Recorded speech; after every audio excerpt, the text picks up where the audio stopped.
Hey y'all, it's Jennifer. Welcome back to my channel. Today I am coming to you with another Victober video. And this video is going to be all about Victorian historical fiction, which I think is kind of one of my most read genres from the Victorian period, believe it or not. I think this is kind of unintentional, but since I really like historical fiction in the modern day, I think it's pretty natural that I also love historical fiction of the Victorian period. And it seems like setting things in a historical setting was really popular at the time. I was really inspired to make this video because a couple of historical fictions are on my TBR this year, and one of them is my current read, which is Barnaby Rudge by Charles Dickens. And this is semi-historical fiction.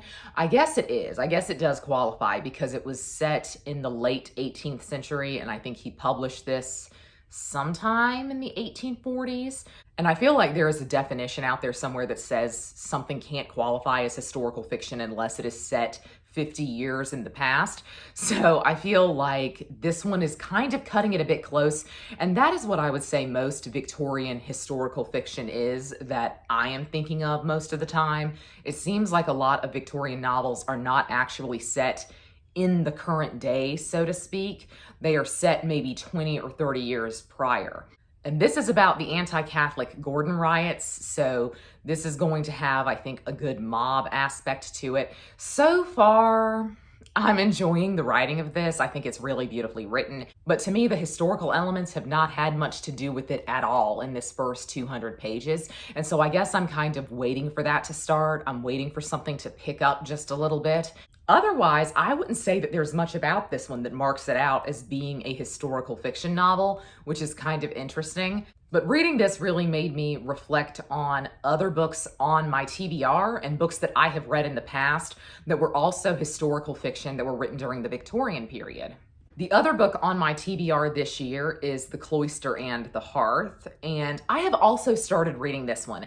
I am not far in this at all, and right now I don't really know how I feel about it. It's got a remarkably easy writing style. Compared to other Victorian novels, especially other Victorian novels on my TBR this year, to me this reads in a very approachable way. But this is set during the medieval period, and this, I think, has got to be the earliest setting of any of the historical fictions that I'm going to talk about today. I guess there is one that's set earlier, but I don't think I have ever read anything else from the Victorian period that was commenting on the medieval period at all, let alone set there. So I'm kind of intrigued by this. I feel like this is going to have like a Heloise and Abelard type of feeling to it. I don't know if I've heard that somewhere or if that's my interpretation of kind of the back of the book, so to speak, but I feel like this is like an older male guy who's somewhere in the church, it seems like. I don't know. I'm intrigued by this. A lot of people loved this, and a lot of people loved this specifically at the time. So I'm really intrigued by this. I'm really going to give this one some time. I was talking about this the other day on reading sprints on my channel, but I sometimes think I need to give a Victorian novel at least 100 pages or the equivalent before I can say I'm going to call it quits.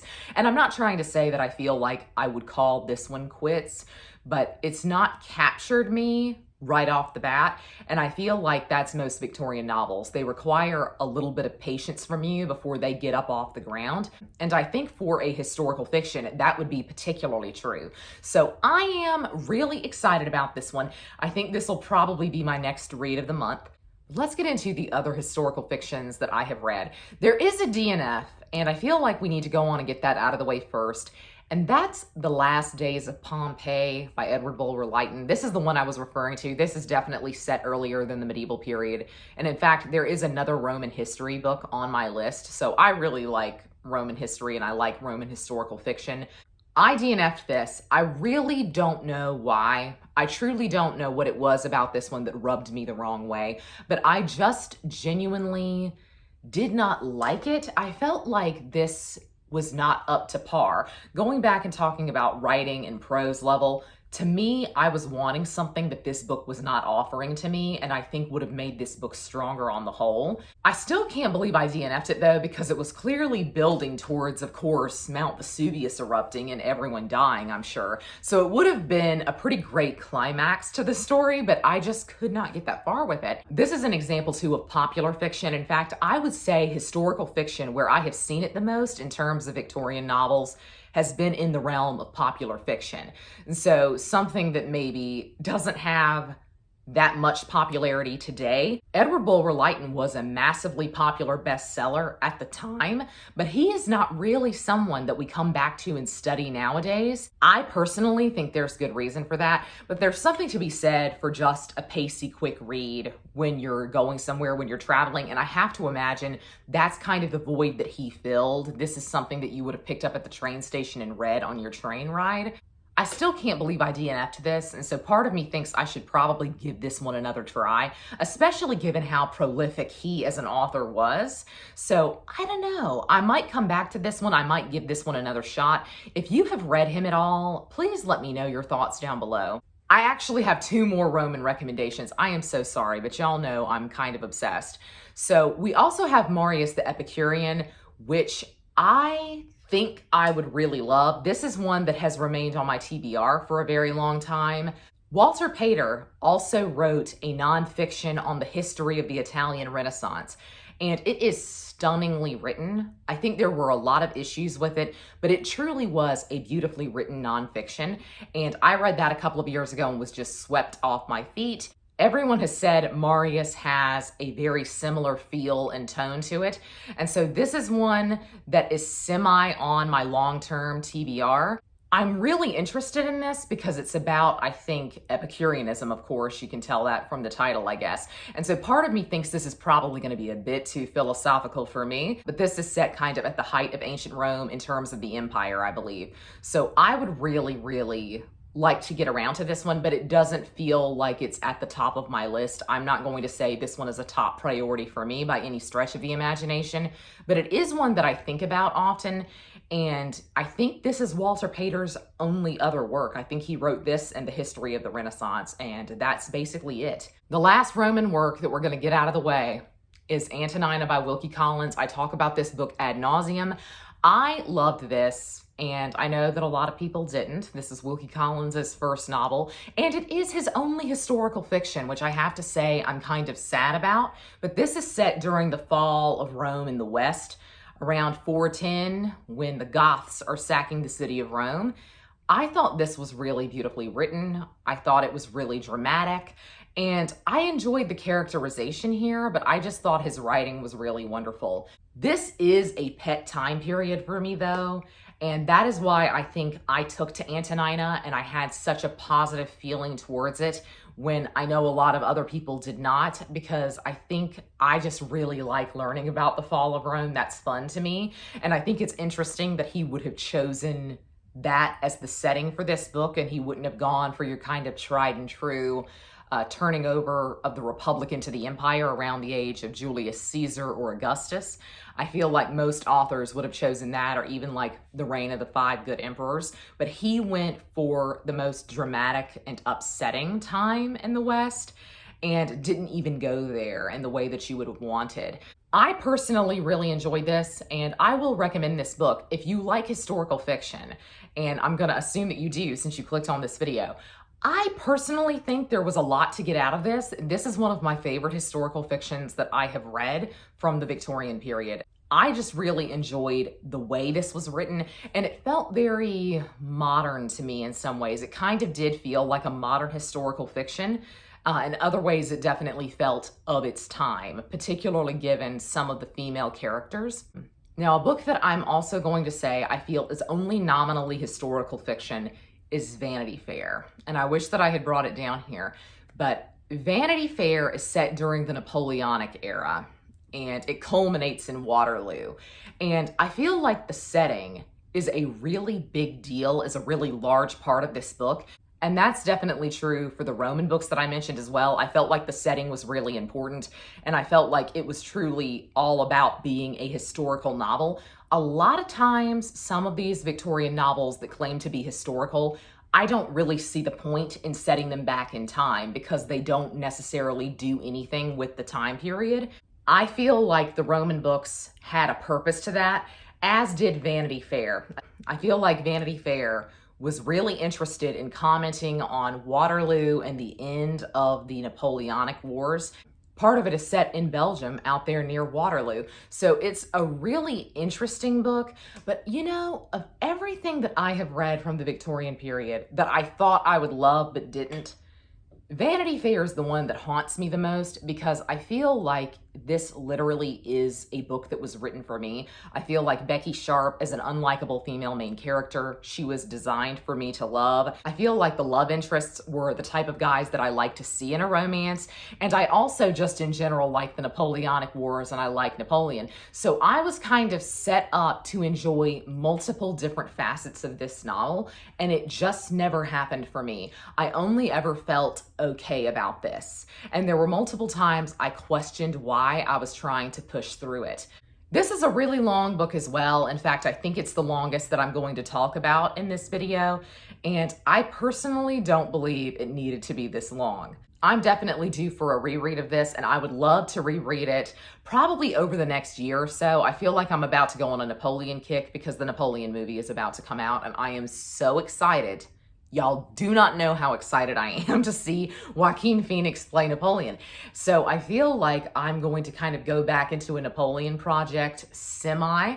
And so I think Vanity Fair is one that I will possibly revisit over the next year. But I feel like I should love it. I think Penny Dreadfuls also tend to experiment in some ways with time period. And it's kind of up to you whether you think that was successful or not. I read The Necromancer as my first Penny Dreadful last year. This was set during the Tudor period, during the reign of Henry VIII. And I want to say that that actually played a very large role in the plot of this book. Sometimes you kind of questioned things because the author would reference events that clearly had not yet happened when Henry VIII was on the throne. But in other cases, there were like flashbacks to the medieval period that I thought were remarkably well done, talking about the plague, talking about the clothing that people were wearing.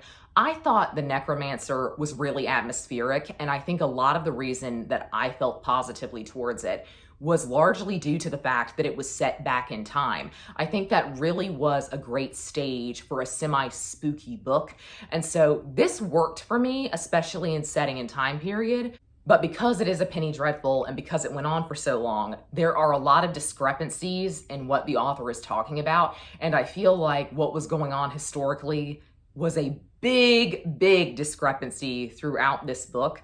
So I would keep that in mind. And Vanney the Vampire is the same way. Vanney the Vampire is nominally set in the 18th century sometime. But then you occasionally get mentions of the Napoleonic Wars and Napoleon in general. And you're thinking, when is this? Like really, when is this set? So much about Vanney the Vampire works really well if you think it is set in the 18th century. But again, it's a Penny Dreadful. It went on for years and years and years. And I have to assume at some point that the author just kind of forgot what was happening in the earlier sections. And so mentions of Napoleon and the Napoleonic Wars were thrown in really interesting ways. This is definitely, though, an example of a book that didn't need to be set in a historical time period. I feel like they did this just truly to make it seem like it wasn't going on right now. It's not going on today. And I feel like that was just the easiest way to do it, was to set it back 50 or 60 years. But the descriptions of the clothing and everything were very Victorian. So I feel like Vanney the Vampire didn't actually need to be set in a historical time period at all. But that's just me. Now let's talk about the big daddies of Victorian historical fiction. I think we all know what these two books are going to be. The first of these is A Tale of Two Cities, of course. This is set during the French Revolution. I also talk about this book ad nauseum, so I will try to keep it short. I love this book with my whole heart. I love this. I think this is possibly my second favorite Dickens, if not my favorite. I love A Tale of Two Cities. And to me, the setting and the time period of this is largely the magic of it. There's something about the French Revolution that I think makes it an ideal setting for a lot of historical fiction.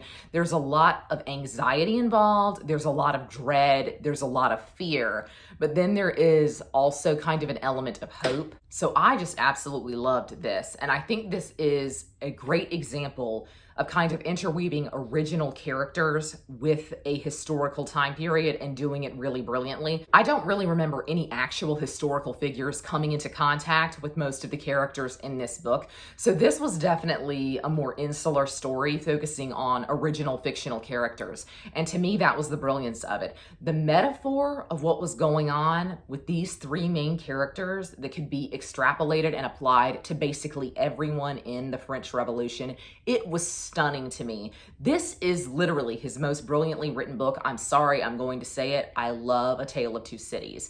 I want so much more from it, and I do critique it a lot, but it's because I love it. I know it could be even better. Something that this book also does brilliantly is it talks about the mob aspect. It kind of zooms out and looks on a larger scale at what is going on with the masses during the French Revolution.